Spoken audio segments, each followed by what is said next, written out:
BNP তখনই শক্তিশালী হবে যদি ছাত্রদল শক্তিশালী হয়।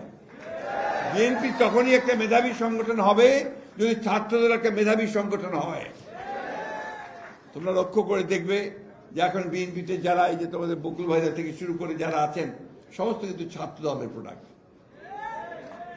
আমি নই, কিন্তু আমি ছাত্র রাজনীতির প্রোডাক্ট, কারণ তখনও ছাত্রদল তৈরি হয়নি। আমি যখন ছাত্র, তখন তো পাকিস্তান আমলে, আমি তখন ছাত্রদল তার অনেক পরে তৈরি হয়েছে, বাংলাদেশ স্বাধীন হয়েছে অনেক পরে, আমরা যুদ্ধ করেছি।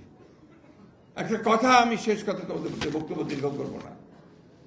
এই লড়াইটা আমাদের কিন্তু এখন একটা অত্যন্ত একটা ক্রান্তিকালের লড়াই এসে দাঁড়িয়েছে। এই লড়াইয়ে আমাদের সবচেয়ে বেশি প্রয়োজন ধৈর্য, টলারেন্স এবং মেধার চর্চা করা। আর একটা বিষয় যেটা আমি সবসময় বলি, যে যুদ্ধটা কিন্তু অন্য জায়গায় চলে গেছে। যুদ্ধটা কোথায় গেছে? সাইবার ক্ষেত্রে।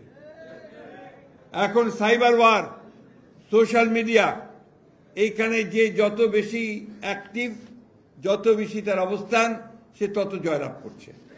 আজকে এই যে আমাদের বিরুদ্ধে বিভিন্ন রকম কথা বলা হয় দলের বিরুদ্ধে, তাই না?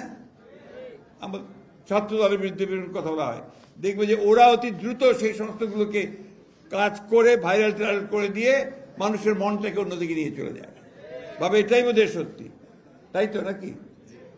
এই কাজটা কিন্তু তোমাদের করতে হবে। এটা তোমরা সোশ্যাল মিডিয়াতে অনেক বেশি অ্যাক্টিভ হও। শুধুমাত্র নিজেদের ছবি দিয়ে, একটা মিছিলের ছবি দিয়ে, পোস্টার দিয়ে কাজটা না করে আসল বিষয়গুলোকে নিয়ে তোমরা কথা বলতে শুরু করো। এটা তোমাদের দায়িত্ব, এটা তোমাদের দায়িত্ব। আমরা যারা বয়স্ক মানুষ, আমরা বিএনপি করি, আমরা সবাই এটা ভালো মতো বুঝিও না, কিন্তু তোমরা ওই মোবাইল সেটটা খুব ভালো বোঝো, তাই না? কি বোঝো না? না, ওইখানে লড়াইটা ওইখানে চালাও। That is the most important place. ওই জায়গায় তোমরা যদি লড়াই করতে পারো, তাহলে তোমাদের বিজয় কেউ ঠেকাতে পারবে না। তাই আমি অনুরোধ করব যে আজকে ছাত্রদল একটা নতুন একটা সুযোগ পেয়েছে নিজেকে নতুন করে তৈরি করবার। আমি যাচ্ছিলাম যে আমার খুব ভালো লাগছে যে আজকে উত্তর দক্ষিণ স্লোগান হচ্ছে না। এটা আমার জন্য খুব আনন্দের। আমার মনে হয় যে এতদিন যে কথা বলেছি সেটা অন্তত একটা আমি দেখলাম যে ইমপ্লিমেন্টেড হয়েছে। কারণ ছাত্রদল এরা আবার উত্তর দক্ষিণ কি, তাই না?